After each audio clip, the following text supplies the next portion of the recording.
go.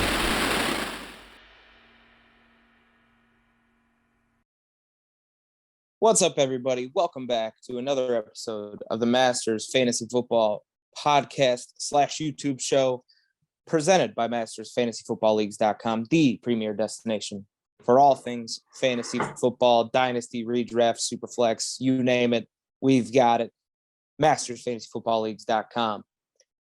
I am your host tonight, Ryan the Doc, and I'm here with my friend, Dynasty Owl.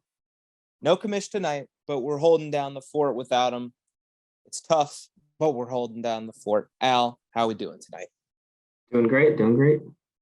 Love to hear it. Absolutely love to hear it.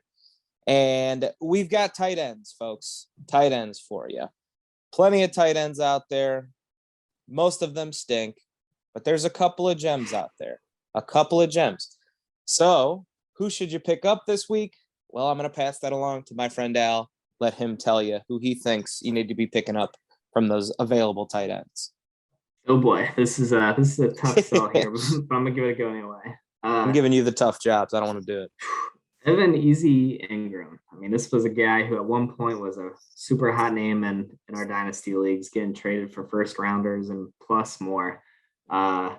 Looked good as a rookie, looked decent ever since, but kind of struggled to stay healthy. This year he's been relatively healthy, just has not been producing.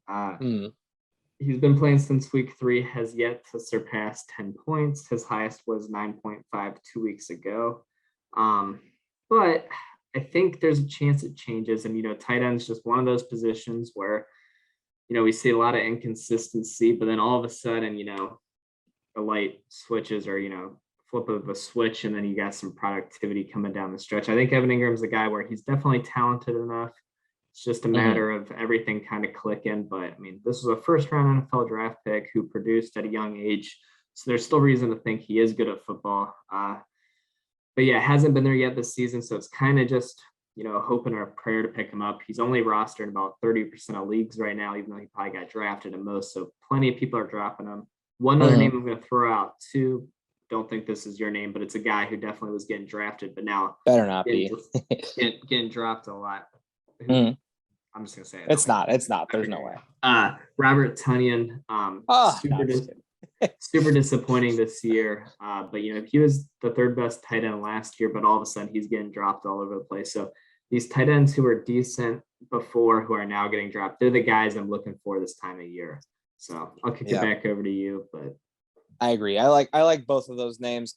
Evan Ingram, I feel like it's the same thing too. There's just everybody's hurt. I honestly kind of feel bad for Daniel Jones because I feel like every year it's like, well, let's see what he does with the full cast of his weapons healthy. I just feel like he hasn't gotten that yet. But now, Evan Ingram, I feel like can slide in and do a little bit of damage because, basically every other pass catcher they have is hurt. So I like that a lot. And obviously I like Tunian too. I was big on him before the season started. Expected a regression in touchdowns and an increase in receptions. That hasn't been the case on the receptions. Definitely has been the case on the touchdowns. But I think they'll get a little more chemistry going and it'll be a little bit better. The Packers in general have looked a little off sync, out of sync. Something looks off. So I think things will get better for Tunian as well. My guy, I'll close this out with my guy, Pat Friarmuth. This is another guy we talked about a lot. Young tight end, rookie tight end. He was one guy that we hyped up quite a bit despite being second fiddle to Kyle Pitts in the pre-draft discussions. But, he hasn't really done a whole lot. But this week, 7 targets, 7 catches, 58 yards. No touchdown, I know, is disappointing. But the Steelers are, very similar to the Giants. They're banged up. And I will say this, too. Chase Claypool, Deontay Johnson, I feel like they're most likely going to get banged up again at some point. They've had trouble staying healthy as well. And it seems like Juju's out for the year. First game without him, Friarmuth gets 7 targets. I think that says a lot. Yeah. I think they're going to start going to him more and to Ebron less as well as the year goes on, as they kind of get him more acclimated. I just think it's a great opportunity to kind of get in on the ground floor. This is another guy too in Dynasty I'd be trying to trade for now before he really pops off. The fact that he got 7 targets and no touchdowns leads me to believe you could probably still get him for pretty cheap. I'd be all over that. I agree with that wholeheartedly. Short term, I think the loss to Juju definitely opens up a big opportunity, as he's going to be that, middle of the field, short area weapon that Juju kind of had been. And then, yeah, Dynasty, I love the long-term outlook. Obviously, Juju, a free agent at the end of this year. So, I mean, there's a chance he never plays another down as a Steeler. So, yeah, Right. I'm big on And Pat Ebron Fryer. too. Yeah, Ebron's old right. and expensive. So, I mean, there's a good chance he's out the door as well. And I will say this too about Pat Fryermuth. The rest of his schedule in general, probably, I didn't look at the whole thing, but I know his next 3 games for sure are Cleveland, Chicago, Detroit. So Wow. Yeah, if he's going to get work, he's going to get plenty of work the next 3 weeks.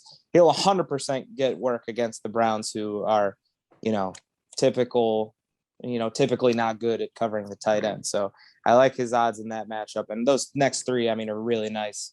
And maybe by then he's start worthy every week. Who knows? Yeah. So Pat Fryermuth's my guy. Anyone else, Al? Or are you just rolling with those 2 studs? That's all I got.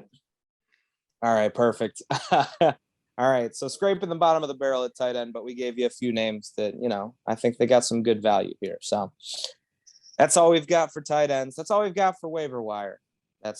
That'll be it for this week. We will do more next week as per usual. You can expect more of these waiver wire videos next week. But for this week, that's all we've got. Al, anything you want to say to the folks before we sign off here? Thanks for listening.